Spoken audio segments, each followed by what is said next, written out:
OMG, you're an expert in English, of course, but right now we need to do a review about the present tenses. The present tenses? Well, let's do the first one. Here we go. And the first one is the present simple.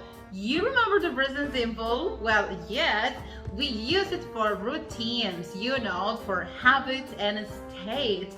And if you want to use adverbs with frequency, well, the adverb comes before that verb. And here we have some examples. Let's do the next iterator. Well, in order to make these sentences affirmative ones, the first thing you use is a subject. You want to talk about a routine or a state. So you can say I, you, we, they, he, she, it.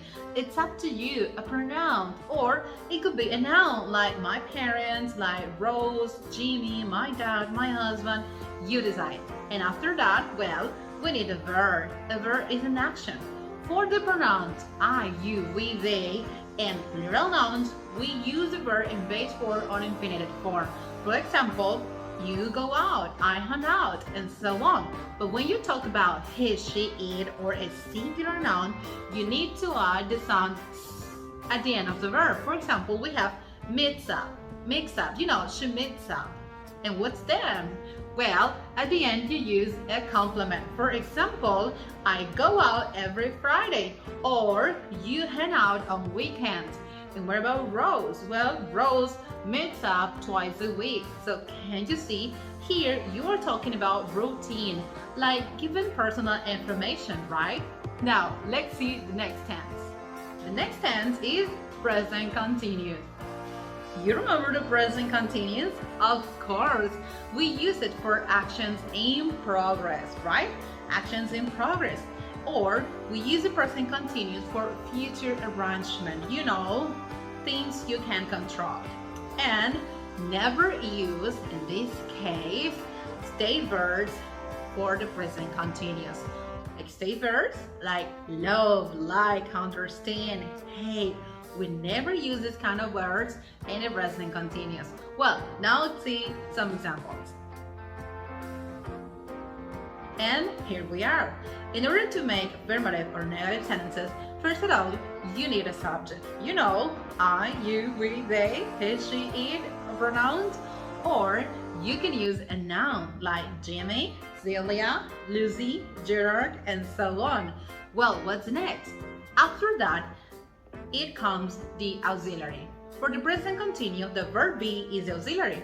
And this interesting verb has three different conjugations: am or am not, is or is not, and are or are not. Of course, you can use the contractions isn't and aren't.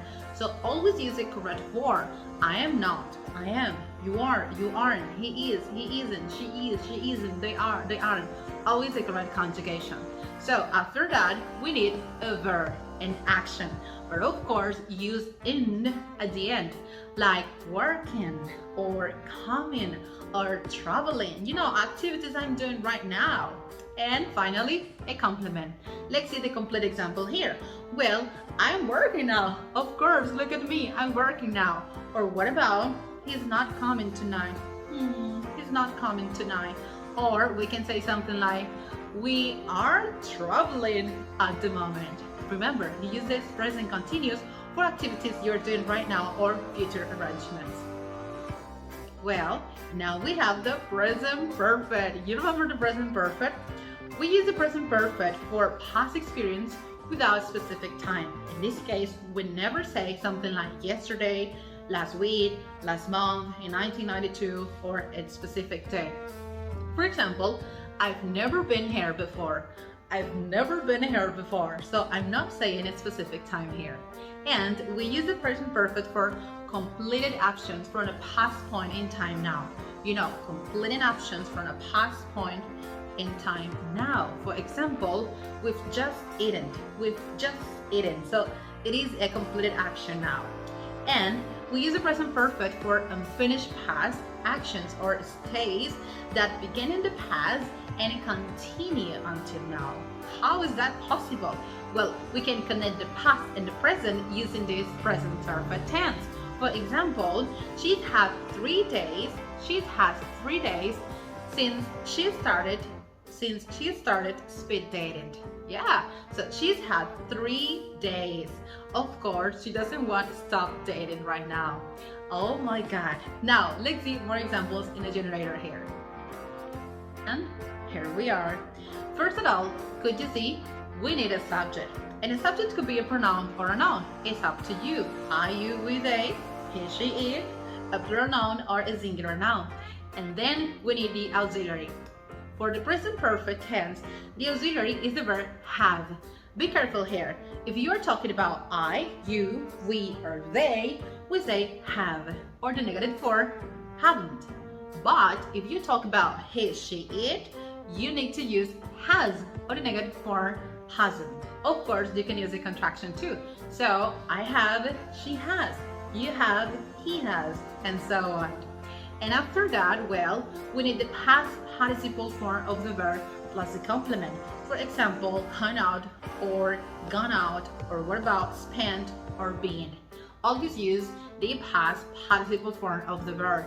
Don't forget it. For regular verbs, the past participle, well, you only need to add ed at the end, like work, worked, or maybe played, played. But for irregular verbs, you need to remember the third column. Well, let's see the complete example here. We have something like, I have hung out before, or they haven't gone out with us. Or what about, she hasn't been here lately, or it hasn't been too hot today. Well, now it's your turn. It's time to give some examples using the present simple, present continuous, and the present perfect. There you go.